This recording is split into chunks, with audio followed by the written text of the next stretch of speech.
Boa noite, irmãos. Mais uma noite nos encontramos aqui para estudarmos a palavra do Senhor. Espero que de fato esses estudos tenham sido de grande valor para a sua vida espiritual, assim como tem sido para a minha. Que de fato sejamos nutridos com a palavra do Senhor. Portanto, dando sequência aos nossos estudos lá no livro de Êxodo, gostaria que você abrisse a sua Bíblia lá em Êxodo capítulo de número 9. Gostaria de ler entre os versículos de número 1 até o versículo de número 7. Êxodo 9, dos versos 1 até o versículo de número 7, que vamos tratar nesta noite a respeito da quinta praga. Então, nos diz assim a palavra do Senhor. Disse o Senhor a Moisés: apresenta-te a Faraó e diz-lhe: assim diz o Senhor, Deus dos Hebreus: deixa ir o meu povo para que me sirva. Porque se recusares deixá-los ir e ainda por força os detiveres, eis que a mão do Senhor será sobre o teu rebanho que está no campo, sobre os cavalos, sobre os jumentos, sobre os camelos, sobre o gado e sobre as ovelhas com pestilência gravíssima. E o Senhor fará distinção entre os rebanhos de Israel e o rebanho do Egito, para que nada morra de tudo que pertence aos filhos de Israel. O Senhor designou certo tempo, dizendo: amanhã fará o Senhor isso na terra. E o Senhor o fez no dia seguinte, e todo o rebanho dos egípcios morreu, porém do rebanho dos israelitas não morreu nenhum. Faraó mandou ver, e eis que do rebanho de Israel não morrera nenhum sequer. Porém o coração de Faraó se endureceu e não deixou ir o povo.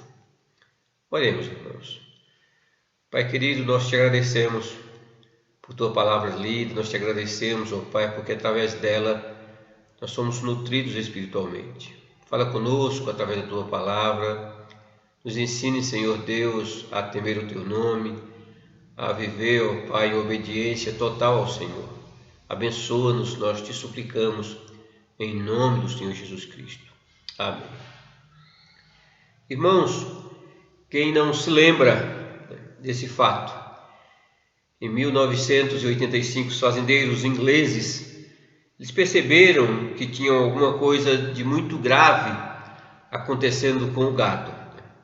Eles começaram a ficar doentes, perdiam rapidamente peso, além também de ficarem perturbados mentalmente.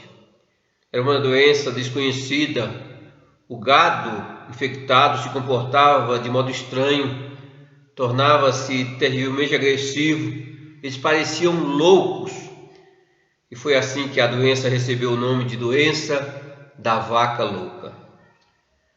Os últimos estágios da doença da vaca louca foram assustadores. Creio que os irmãos lembram desse fato.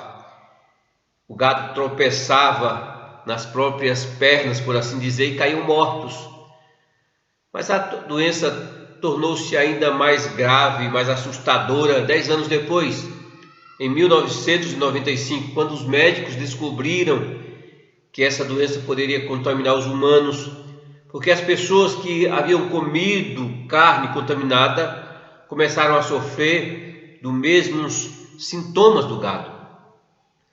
O tecido cerebral era gradualmente comido e ficava como se fosse uma esponja. Nada podia ser feito a respeito. Essa doença causou pânico, nós sabemos, causou pânico em toda a Europa, tornando-se uma das pragas mais aterrorizantes dos tempos modernos. Naturalmente, irmãos, esse fato aqui da quinta praga nos lembra aquilo que aconteceu alguns anos atrás. Nos dias de Moisés, Deus atingiu o faraó desta mesma forma. De maneira severa, o Senhor atingia o Egito e a pessoa de Faraó. Provavelmente se tratasse de uma doença extremamente semelhante e infecciosa, No entanto, não apenas o gado foi infeccionado, mas também cavalos, jumentos, camelos, ovelhas e creio até mesmo que outros animais. Aquela praga era uma epidemia letal, uma peste devastadora. Foi uma pestilência terrível que atravessou o Egito como um incêndio, podemos dizer, infectando os animais de carga, os animais de cada fazenda, até que todos morressem. As pragas estavam se tornando familiar e muito mais perigosa. Essa praga começou com a mesma exigência do Senhor a Faraó. O texto aí nos diz: disse o Senhor a Moisés: apresenta-te a Faraó e diz-lhe: assim diz o Senhor, Deus dos Hebreus, deixa ir o meu povo para que me sirva. Deus evidentemente marcou, por assim dizer, outra audiência entre Moisés e o rei do Egito. Novamente Moisés colocou diante dele a mesma reivindicação. A reivindicação de Deus era muito simples. Como das outras vezes, o Senhor disse: olha, deixe o meu povo ir para que eles me sirvam.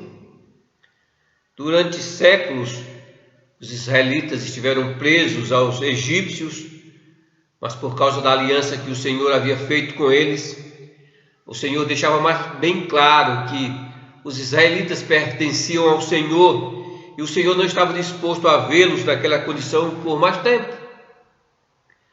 Como já disse, irmãos, o objetivo do êxodo, sem dúvida alguma, é a glória de Deus.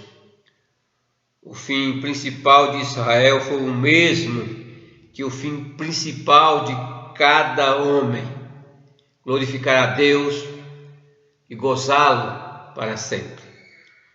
A exigência de Deus veio com um grave aviso. O texto aí nos diz: Moisés disse a Faraó: porque se recusares deixá-los ir, eis que a mão do Senhor será sobre o teu rebanho.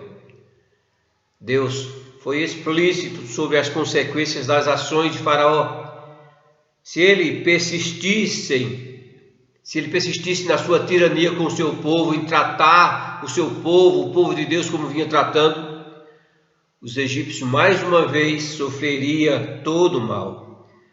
Seu gado, os animais domésticos, todos os quais eles dependiam para o leite, para a comida, para a carne, o trabalho, o transporte, todos ficariam doentes e morreriam. Certamente essa peste trouxe graves consequências econômicas, irmãos, à terra do Egito. Porque nós sabemos, os bois eram usados no trabalho, na agricultura, os camelos, os jumentos, os cavalos eram usados em grande parte no transporte. O gado não só fornecia leite, como também era uma parte integrante da adoração na terra do Egito. E não se esqueça que o Senhor está não apenas exercendo seu juízo sobre a pessoa de Faraó, mas também sobre os deuses que estavam ou que a Faraó adorava. As perdas econômicas nessa ocasião devem ter afetado evidentemente ao extremo o próprio Faraó, porque ele era dele o maior rebanho, ele era a pessoa que mais possuía esses animais. Isso sugere que as pragas aumentavam gradativamente.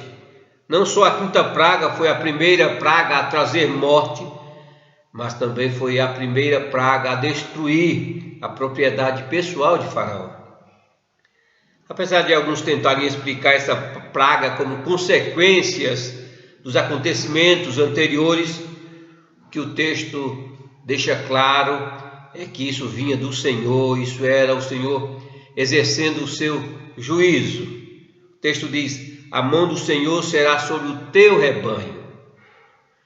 O que a Bíblia diz, irmãos, é que essa praga mortal era um ato poderoso de Deus, era um ato do soberano Deus, era uma demonstração do seu poder soberano sobre toda a criação, sobre a criação, né?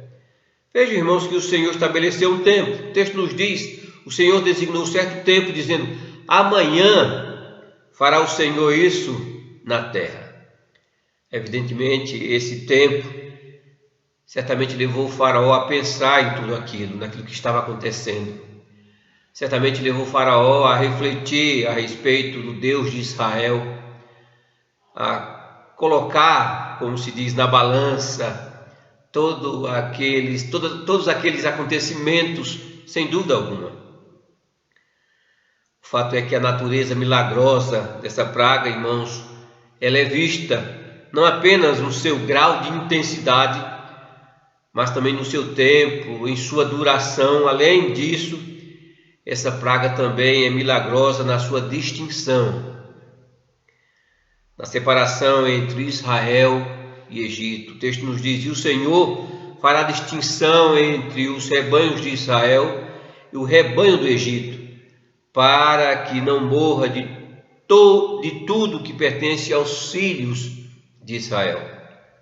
O texto prossegue dizendo: e o Senhor o fez no dia seguinte, e todo o rebanho dos egípcios morreu, porém do rebanho dos israelitas não morreu nenhum. Versículo 6. Com base na sua aliança, com base no seu amor, no amor pelo seu povo, Deus separou os israelitas e os protegeu das pragas, mas os egípcios não eram povo de Deus, e assim eles caíram sobre a maldição de Deus, sobre o juízo de Deus. O texto diz: e todo o rebanho dos egípcios morreu. Alguns estudiosos argumentam que o que aqui está escrito deve ser uma hipérbole, um exagero no mínimo. Outros dizem que parece haver uma discrepância, se não uma contradição absoluta entre a quinta praga e a sétima praga, em que Moisés instrui, melhor dizendo, explicitamente os egípcios que retirasse o gado para que eles não morressem na chuva de pedra. Obviamente, se eles ainda tinham alguns animais para proteger, então nem todos os animais foram destruídos. Nós podemos chegar a essa conclusão, certamente. Então, como resolver essa questão? Se alguém lhe questionasse a respeito desse fato, o que você diria? Até porque essas pragas aconteceram num intervalo curto. Não demoraram anos e anos para que eles tivessem outros tantos animais. A Bíblia está mesmo se contradizendo?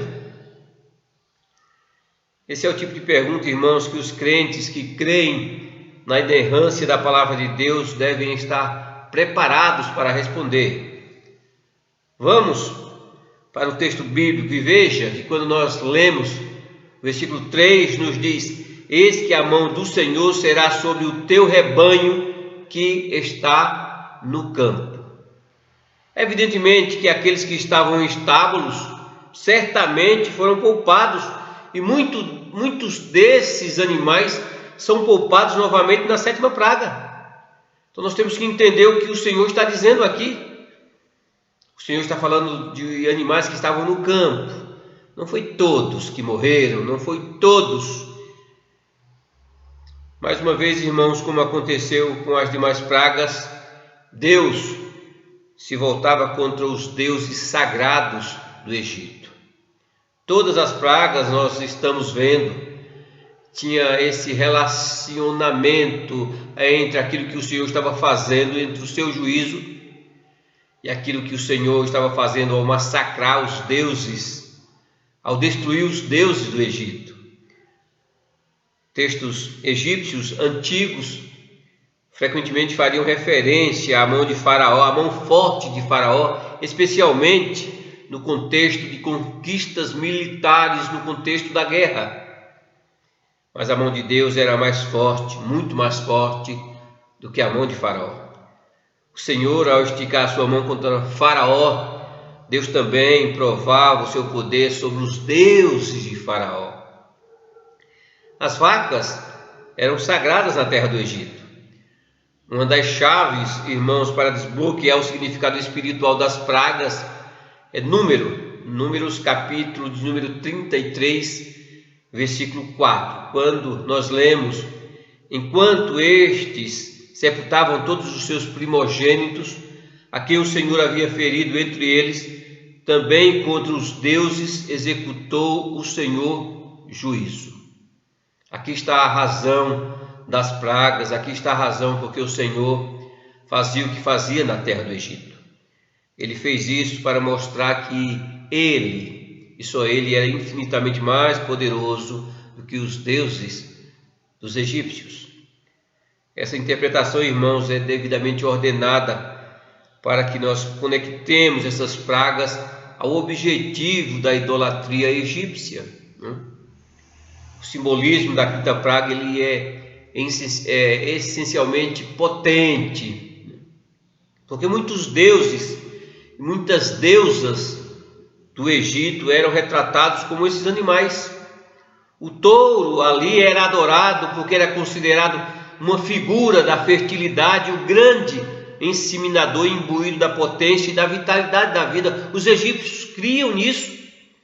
Por isso esses animais ali, eles eram venerados, eles eram adorados. Os cultos dedicados ao touro era comum em toda a terra do Egito. Havia, irmãos, uma representação desse Deus conhecida como Buxis ou Buques, o touro sagrado de Hermontes e Mineves, que eram dois faraós que eram adorados, que eram venerados por todos no Egito. Os touros eram considerados uma encarnação dos deuses Ptah e Ra, mas a grande veneração que eles davam era dedicado ao touro principal, conhecido como Apis, que era mantido pelos sacerdotes do templo de Mênfis, onde também ali era mantido um touro vivo, e eles criam que aquele touro vivo que era mantido ali no templo de Mênfis era uma encarnação do Apis, do Deus. Quando esse touro morria, seu enterro era venerado por todo o Egito. Praticamente o Egito parava para lamentar a morte desse Deus, desse touro. Não era só os touros que eram sagrados no antigo Egito, existiam também as deusas. Ísis, a rainha dos deuses, era geralmente retratada com chifres de vaca na cabeça. Da mesma forma, a deusa Hathor, que representava o amor, a beleza, ela era representada com a cabeça de uma vaca e com o sol entre os dois chifres. Para resumir, irmãos, os egípcios faziam aquilo que os hindus fazem hoje. Não é nenhuma surpresa que quando os israelitas se rebelaram contra o Senhor, quando eles saíram do Egito, quando eles estavam a caminho da terra prometida, quando eles se rebelaram contra o Senhor e desejaram voltar ao Egito, eles fizeram um bezerro de ouro. Por que será que eles fizeram um bezerro de ouro? Certamente eles se lembraram desses deuses, desejaram adorar esses deuses, ou esse Deus. O fato é que com essa praga os egípcios foram devastados. Havia muitos deuses mortos em cada fazenda, em cada lugar. Certamente eles observavam tudo aquilo com muita vergonha, porque vários deuses estavam fedendo, estavam no estado de putrefação. Deus estava provando aos egípcios, como ele fez também no caso das rãs, que o culto a esses animais era tolice, era pura enganação. Irmãos, nós podemos destacar aqui algumas lições que nós podemos aprender quando nós consideramos essa praga. Devemos entender, devemos aprender com essa quinta praga. Primeiro, aprendemos o significado da salvação. Em seu sentido mais básico, a salvação significa libertação. Enquanto tudo isso atormentava os egípcios, entre o povo de Deus havia liberdade, havia paz, havia tranquilidade, não existia morte. Irmãos, o que foi verdade para Israel nos dias de Moisés é verdade para todos aqueles que creem no Senhor Jesus Cristo como Senhor da sua vida, como Salvador da sua vida. Cristo sendo a nossa redenção é o assunto de toda a Bíblia. Pelos seus sofrimentos, morte na cruz, o Senhor Jesus Cristo quebrou o poder do pecado e libertou os pecadores do seu cativeiro. Em outras palavras, o Evangelho é o êxodo maior, no qual Deus diz a Satanás: deixa ir o meu povo. Em segundo lugar, irmãos, nós aprendemos também aqui que o propósito da vida é glorificar a Deus. Glorificar a Deus. Esse deve ser um assunto recorrente em nossos lábios. Esse deve ser um assunto recorrente em nossas igrejas, porque nós nascemos para a glória desse Deus. Quando Deus disse: deixa o meu povo ir, Ele também disse: para que possam me adorar. O Senhor Jesus Cristo nos libertou do pecado e da morte para que nós pudéssemos servir ao Deus vivo, ao Deus verdadeiro. Ele é o nosso Salvador e nosso Senhor. Podemos, evidentemente, recorrer a Ele não só para que Ele nos livre da nossa escravidão ao pecado, mas também para que a nossa vida seja uma adoração verdadeira e sincera a Ele, porque, como os israelitas, nós fomos salvos para a glória desse Deus. Em terceiro lugar, irmãos, aqui também aprendemos a loucura que é a idolatria. Faraó era um homem tão orgulhoso que, para se humilhar, Deus teve que primeiramente humilhar seus deuses. Adorar aquilo que não é Deus é loucura, completa loucura. Eles não podem salvar, eles não podem ajudar, eles não podem consolar, eles não podem fazer por você absolutamente nada, é completa loucura. As atrações que esses deuses oferecem são temporárias e no final as pessoas perceberão o grande desapontamento, o grande vazio, solidão, a grande decepção. É isso que o Senhor estava mostrando aos egípcios, exatamente isso. Em quarto lugar, aqui também, irmãos, nós aprendemos a superioridade da fé, o valor da fé. Aqui Deus fez a diferença entre os egípcios e os israelitas. E essa distinção Ele sempre faz. Tenho repetido isso e gostaria que você não se esquecesse disso. Os crentes têm o privilégio exclusivo de saber que Deus os manterá seguros, protegidos em seus braços por toda a eternidade. A palavra do Senhor nos dá essa garantia, nos dá essa segurança. No dia do julgamento, quando aqueles que ignoram a verdade, quando aqueles que viraram as costas para o Senhor enfrentaram a fúria da ira de Deus, os pecadores arrependidos serão guardados, salvos do fogo do inferno. História parecida vai acontecer. Apocalipse nos ensina isso. A superioridade da fé, irmãos, é provada por uma quinta lição, que é a consequência da regeneração. É verdade que Deus endureceu o coração de Faraó, e esse certamente é um dos mistérios da sua soberania. Mas também é verdade que Faraó mesmo também endureceu seu próprio coração. Deus escolhe alguns para a salvação, enquanto deixa outros em seus pecados. Nós podemos dizer que Faraó teve todas as oportunidades do mundo No entanto, ele deliberadamente se recusou a atender, se recusou a obedecer, se recusou a dar ouvidos ao Senhor. Evidentemente, todos os que se rebelam contra Deus sofrerão a sua ira. A palavra do Senhor deixa isso muito claro. Essa ira pode vir na forma de rãs ou pestilências, mas virá mesmo que esse julgamento pareça atrasado. Esse julgamento vai vir. Muitas pessoas duvidam da realidade do inferno, mas a ira de Deus é uma realidade que as pessoas não podem negar por muito tempo, não podem negar para sempre.